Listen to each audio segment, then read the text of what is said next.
Bien, je vous propose qu'on reprenne en, en guise d'introduction. Pour ceux qui veulent faire les changements, on vous rappelle qu'il y a la salle à côté. Si vous voulez faire une petite pause et vous pourrez continuer à suivre les débats en direct. Avant de laisser la parole aux intervenants de la prochaine table ronde qui sera, on a parlé de pluralité en fait des publics. Ce matin, on va parler aussi de diversité. Avant de laisser la parole aux différents intervenants, on souhaitait la laisser également au public, ce qu'on essaie de faire de manière régulière dans ce workshop. Nous allons avoir le témoignage de Nerea Pavungu, qui est étudiante à Sciences Po, qui s'est promenée au Palais des Beaux-Arts et devant le Benjamin Constant a ressenti toute une série de choses dont elle va pouvoir témoigner et on la remercie infiniment.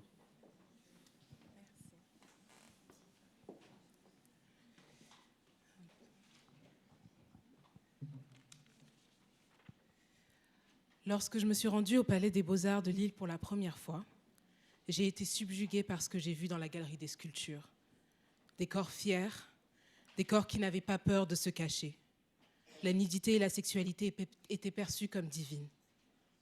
Et c'est dans ces mêmes corps et ces mêmes visages que je cherchais une identification.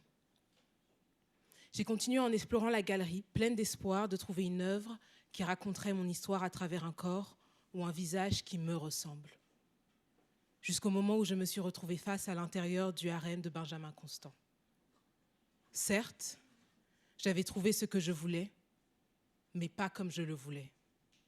Moi, ce que je voulais, c'était voir des corps noirs, tout aussi grands et glorieux, et trouver dans cette grandeur et cette splendeur une ressemblance à ce que je suis. Qui dit la vérité sur ce que nous sommes? Qui dit la vérité sur ce que nous méritons d'être, si ce n'est les images que nous regardons? C'est la première question que j'ai pu entendre clairement dans ma tête. J'ai regardé cette œuvre et au départ, il m'était impossible de la regarder entièrement parce qu'elle me décevait et elle me bouleversait. Elle révélait quelque chose de moi que personne ne savait parce que je m'étais assurée de ne jamais le laisser transparaître. Ces corps sans identité et quelconque me ramenaient à la perception que j'avais de moi-même. Je me suis sentie exposée, mise en lumière à travers cette œuvre qui, paradoxalement, me montrait aussi qu'il n'y avait pas plus à en savoir sur ces femmes comme moi. Moi. Qu'elles n'étaient et ne resteraient que ce que l'on leur accorderait d'être. Ces jeunes femmes incarnaient l'inexistence et l'oubli. Elles étaient présentes devant mes yeux. Et je me disais, comment ma faiblesse et ma peur ont-elles pu être exposées ainsi? Ousmane Sembène écrit, il faut comprendre cela pour nous autres en parlant des Africains. Il n'y a pas de modèle. Il faut constamment nous créer nos propres modèles. J'ai pendant toute ma visite été exposée à mon plus grand fantasme et ce que j'aimerais être. Vue, admirée et représentée dans toute ma complexité avec toute la particularité de mon histoire. Qu'est-ce que tu fais quand tu n'as pas de modèle? Quand ce que tu es n'est ni approuvé, ni adulé par la société dans laquelle tu vis, dans le monde dans lequel tu vis. J'ai attendu 20 années pour que le premier film avec un super-héros qui me ressemble sorte en salle de cinéma. Avant cela, je n'avais pas de modèle. On m'a appris à me renier en me montrant pendant toute mon enfance que petit nez, peau claire, yeux clairs, cheveux longs étaient la norme de beauté. Mais que rien de ce que je n'avais, mon nez épaté, mes lèvres charnues ou encore la forme de mon corps n'était beau. Je me retrouvais dans la cour de récréation seule parce que certains parents avaient appris à leurs enfants qu'il était interdit de jouer avec des enfants comme moi. Alors j'ai eu beaucoup d'amis imaginaires. Et je m'assurais que ces amis ne me ressemblent pas. Il fallait qu'elles soient tout aussi belles que ce que je désirais profondément être. J'avais une grande ambition. Je me disais que quand je grandirais, je me décaperais la peau pour ressembler à Michael Jackson. Si ça avait été possible pour lui, alors ce serait possible pour moi. Le décapage, pour ceux qui ne savent pas, c'est l'éclaircissement de la peau. On décolore la peau à l'aide de produits chimiques, notamment de mercure et d'hydroquinone.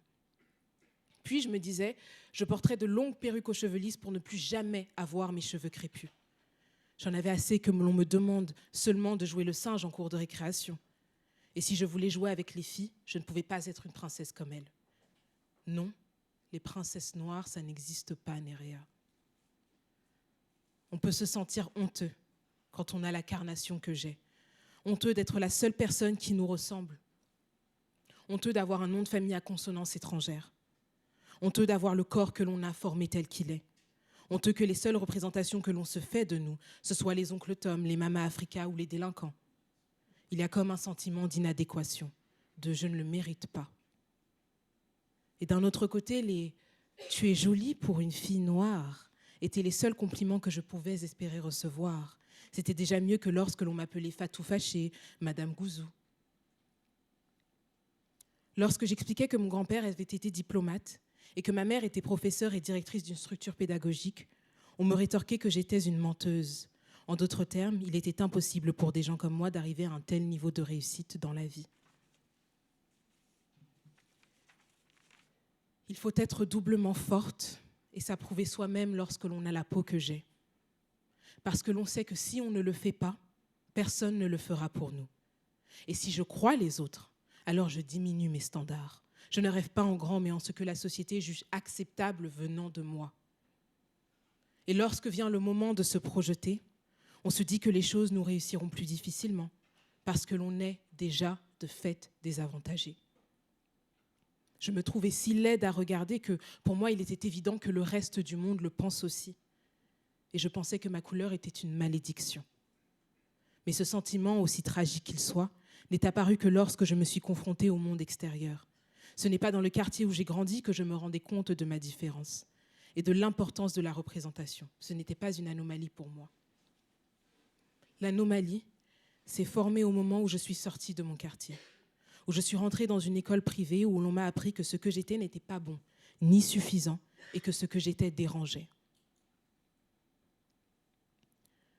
Combien d'entre nous, jeunes filles noires, avons rêvé de nous revêtir de cette peinture blanche avec laquelle sont peints les plus beaux visages de ce musée? Ces pigments qui rendent les corps si grands, divins et acceptables. Combien d'entre nous, jeunes filles noires, avons rêvé d'être validées et aimées? Combien d'entre nous avons rêvé d'entendre que nous étions belles, de nous voir gagner une élection présidentielle, de nous voir présentatrices télé, de nous voir professeurs des écoles, danseurs étoiles, de nous voir dans les magazines, à la période la plus charnière de notre existence, au moment où il fallait rêver de notre avenir, au moment où nous construisions notre identité.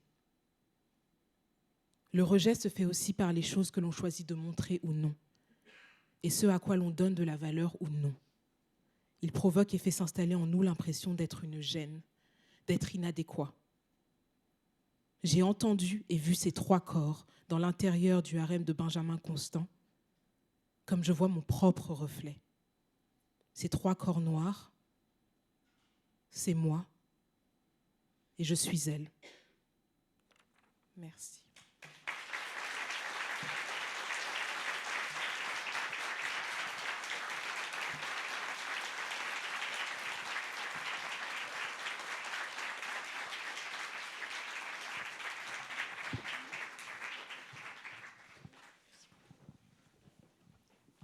Merci beaucoup, Nerea.